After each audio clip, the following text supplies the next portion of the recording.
महंगाई महंगाई महंगाई आवाम के लिए हमेशा आफत बनकर आई।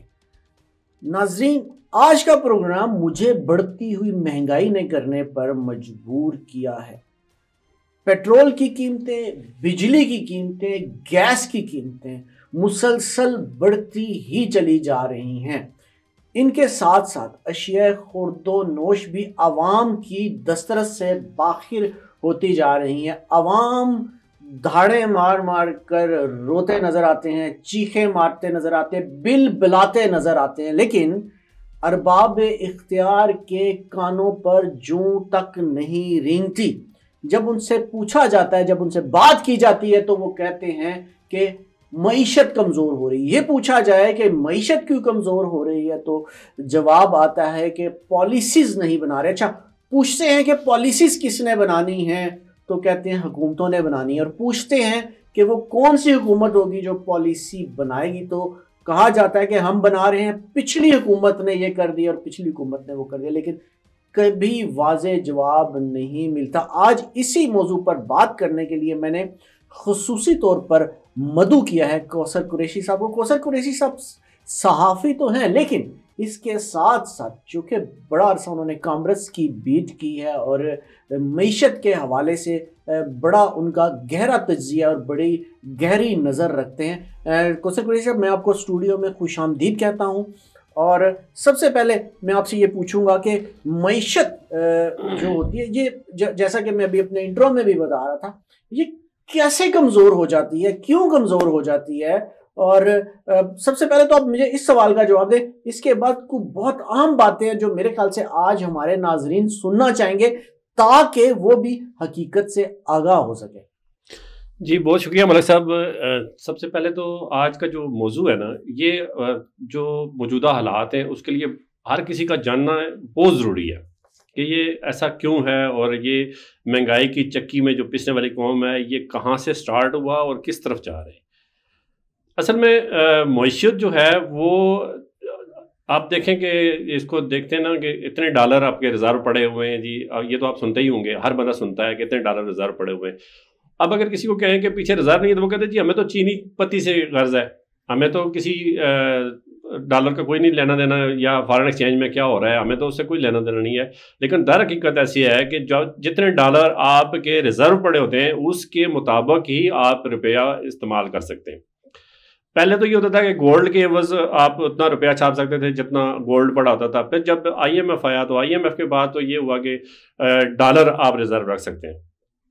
अब मैं आपको एक मिसाल देता हूँ कि अगर आपके 10,000 डॉलर आपके स्टेट बैंक में पड़े हुए हैं, तो मौजूदा जो रेट चल रहा है वो 286 रुपये फी डॉलर चल रहा है। तो 286 रुपये के हिसाब से ये मैंने कैलकुलेशन की थी, थोड़ा सा मैं बता दूं कि ये 10,000 डॉलर के जो रुपये मार्केट में गर्दिश करेंगे वो 28,60,000 करेंगे।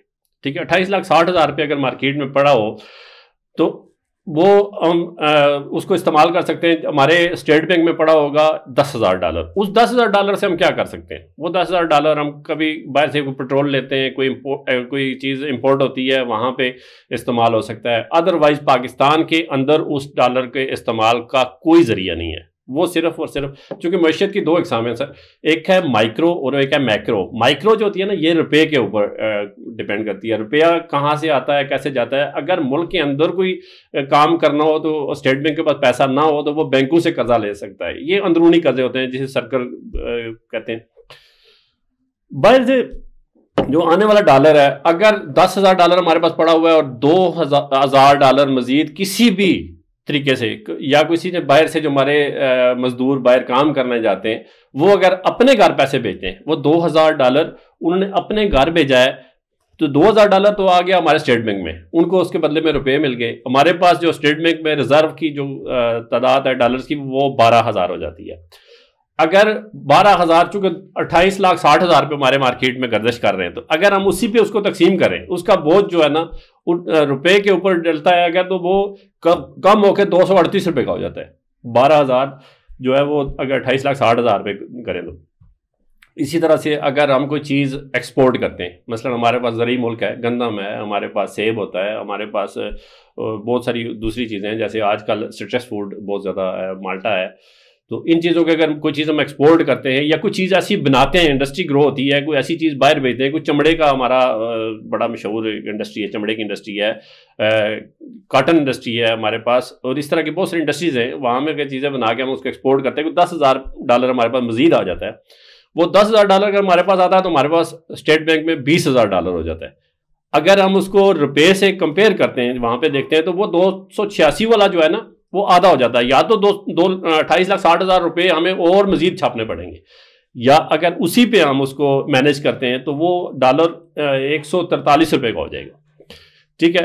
और अगर उस 10,000 रुपये में से 5,000 चोरी होकर चला जाता है, कोई बीच में से ऐसे अनासर आते हैं जो कि चोरी करके बाहर लेके चले जाते हैं, पैसा भले उनका अपना हो, तो आपका जाती अपना पैसा भी अगर हो ना, तो वो रुपया बाहर नहीं जाता, रुपया रह जाता है स्टेट बैंक में, स्टेट बैंक से डॉलर निकलता है और उसको आप चोरी करके बाहर ले जाते हैं। वो मुल्क का नुकसान होता है। अगर वो डॉलर 10,000 से $5,000 चोरी होकर बाहर चला जाता है, 286 वाला डॉलर जो है ये 572 पे चला जाता है। तो ये सारी सब स्टोरी है। आप ये बात करें कुरैशी साहब के रिजर्व पड़े होते हैं स्टेट बैंक में, अब स्टेट बैंक से कैसे चोरी हो जाती है? सर स्टेट बैंक का देखें एक तरीकाकार है, जैसे यहाँ पे एक प्राइवेट एक्सचेंज भी बने हुए हैं। प्राइवेट एक्सचेंज में अगर आप जाते हैं, आप किसी 10 लाख रुपए देके डॉलर चाहिए, वहाँ से आप डॉलर ले सकते हैं। और पिछले जो नून लीग की हुकूमत थी पिछली, उसमें उन्होंने बाकायदा एक कानून पास किया था कि आप डॉलर भी बाहर लेके जा सकते हैं जितने मर्जी चाहें। जी बिल्कुल, वो उन्होंने कानून पास किया था बाकायदा तौर पर असेंबली में। अच्छा, अगर नून लीग ने ये कानून पास किया तो क्या नून लीग को ये नहीं पता था, जो कि अवाम के भी वोट लेकर आती है गवर्नमेंट, क्या उसको नहीं पता कि पाकिस्तान के नुकसान में क्या और फायदे में क्या? सर पाकिस्तान के नुकसान और फायदे की कौन सोचता है? अपने फायदे और नुकसान की बात करें। देखिए ना, पाकिस्तान में डॉलर अगर कोई भेजना चाहे, या पाकिस्तान में कोई डॉलर बाहर बैठा हुआ कोई भी बंदा, कोई बिजनेसमैन है, कोई ओवरसीज पाकिस्तानी कोई भी, तो वो तो बड़ा मुश्किल हो जाता है। वो तो इतनी इंक्वायरियां भुगतता है कि मैंने तो खुद कई ओवरसीज से ये बात सुनी है कि वो कहते हैं यार हमारा फिर दिल ही नहीं करता हम पाकिस्तान पैसे भेजे। तो पाकिस्तान डॉलर इतना इंपॉर्टेंट है पाकिस्तान के लिए, डॉलर जिससे हमारी मईशत बेहतर हो सकती है, लेकिन वो लाना इतना ज्यादा मुश्किल बना दिया गया और भेजना इतना आसान बना दिया गया पाकिस्तान से। ये क्या मोनोपोली है? सर ये बेसिकली जाती मफादात की जंग है ना, ज़ात के लिए सारे लड़ रहे होते हैं। मुल्क की तो बात करते हैं। अब आपको याद होगा कि पिछली हुकूमत ने एक अकाउंट में था रोशन डिजिटल अकाउंट, उसमें आप बगैर किसी इंक्वायरी के और बगैर किसी चीज़ के आप जो है ना अपना अकाउंट खोल के उसमें पैसे ट्रांसफ़र कर सकते थे, चाहे वो डॉलर करें, चाहे किसी भी मुल्क से कोई भी करेंसी है आप उसमें ट्रांसफ़र कर सकते थे।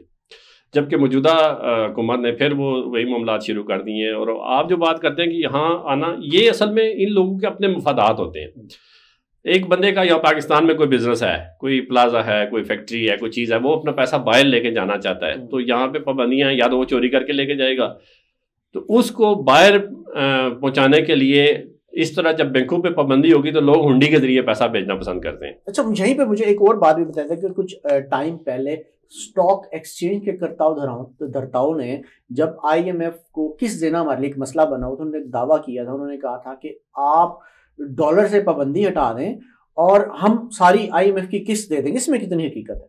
किसने वादा किया था? ये जो स्टॉक, मैं नाम नहीं लेता, लेकिन जो स्टॉक एक्सचेंज के करता धरता है। सर बात यह कि कर्जा जितना भी उतरेगा रुपए से तो नहीं उतर सकता। रुपया पूरे पाकिस्तान के रुपए इकट्ठे करें, डॉलर से पाबंदी हटा दें। सर डॉलर से पाबंदी हटाने का मकसद ये होता है ना, डॉलर पे पाबंदी उन्होंने नहीं लगाई बाहर वालों ने, वो तो हमारे अपने मुल्क ने लगाई है। पाकिस्तानी गवर्नमेंट का ये मुतालबा था। सर उसमें बिल्कुल उतर सकता है। अगर फर्ज करेंगे आज ये देखें, बहुत सारे कानून ये बनाते हैं ना, बहुत सारे कानून बनाते हैं अपने मुफाद के लिए। जिस तरह ये हुंडी का कानून हुंडी बनाते चलाते हैं, सॉरी काट दीजिएगा, जिस तरह ये बैंक में अगर आप पैसा मंगवाते हैं तो मुश्किलात होती हैं ना, ये खुद मुश्किलात पैदा करते हैं ताकि लोग हुंडी के ज़रिए जो है ना पैसा ट्रांसफ़र करें। हुंडी के ज़रिए पैसा ट्रांसफ़र इस तरह होता है कि एक बंदा बाहर जॉब करता है, बाहर कोई बिजनेस करता है, वो पाकिस्तान पैसे अपने घर भेजना चाहता है, उसमें मुश्किलात आती हैं, वो क्या करता है जी, हुंडी का रास्ता इख्तियार करता है। यहाँ पे कुछ लोग हैं जिनके अपने बिजनेस है और वो अपना पैसा बाहर ट्रांसफ़र करना चाहते हैं, वो क्या करते हैं, वहाँ से उससे पैसा ले लेते हैं। तो यहाँ से जो वहाँ से उसे डॉलर ले लिए, जो भी जिस करेंसी है जिस मुल्क की, वो वहाँ से उससे ले लेते हैं और यहाँ बंदे को फ़ोन करते हैं कि ये फ़लाँ बंदे आएगा आपके पास, उसको इतने पैसे दे देना। अच्छा, मुझे ये बताइए कि किन कवानीन को लागू करके हम अपनी मीशत को बेहतर बना सकते हैं? क्योंकि ये तो मसाइल आपने बयान कर दिए, हम चूंकि हल की तरफ भी जाए, हमारे सुनने वाले नाजरीन को ये भी पता चले कि हल क्या है, तो कौन से वो कवानीन हम लागू कर दें तो उससे ये इस मसले पे काबू पाया जा सकता है, इस महंगाई पे काबू पाया जा सकता है। सर आपका जो पिछला सवाल था वो भी इसी से मिलता जुलता था, उसी को आगे मैं लेके चलना चाह रहा था, लेकिन आपने अच्छा सवाल कर दिया है। मैं ये कह रहा था कि बहुत सारे ये कवानीन बनाते हैं अपने मुफाद के लिए। आपने देखा होगा पिछले दिनों में आए दिन 2-3 कानून पास होते थे। तो अगर ये एक कानून बना दें कि जो बाहर से बंदा पैसा लेके आए उससे पूछा ना जाए कि कहाँ से लेके आ रहे हो, क्यों लेके आ रहे हो, क्योंकि वो मुल्की मफाद के लिए है। और जितने हमारे लीडरान और हमारे जितने बड़े बड़े अहदेदारान और उसमें ब्यूरोक्रेट्स भी हैं और अफसरान भी हैं जो रिटायरमेंट के बाद बाहर लेके जब पैसा चले जाते हैं कि पाकिस्तान में पैसा महफूज नहीं है, अगर वो लोग अपना ज़ाती पैसा सिर्फ अपने ही अकाउंट में पाकिस्तान में लेके आ जाएं तो पाकिस्तान का कर्जा उतर सकता है। क्योंकि वो डॉलर की सूरत में या किसी भी बैरूनी करेंसी, वैसे तो डॉलर में ही आता है क्योंकि बुनियादी इकाई जब मदर करेंसी जो है वो डॉलर ही है ना, तो डॉलर में आएगा, डॉलर स्टेट बैंक में जाएगा, उसके बदले में उनको रुपया मिल जाएगा, वो उसको यहाँ पे बेहतरीन तरीके से मैनेज करके इंडस्ट्री लगाएं। इंडस्ट्री से ना सिर्फ एक्सपोर्ट बढ़ेगी, मुल्क की महंगाई ख़त्म होगी। और एक मज़े की बात आपको और बताऊं कि अगर डॉलर का रेट फ़र्ज़ करें आज डॉलर 40 रुपये का हो जाता है तो आपके पास पेट्रोल भी 40 रुपये में आ जाएगा।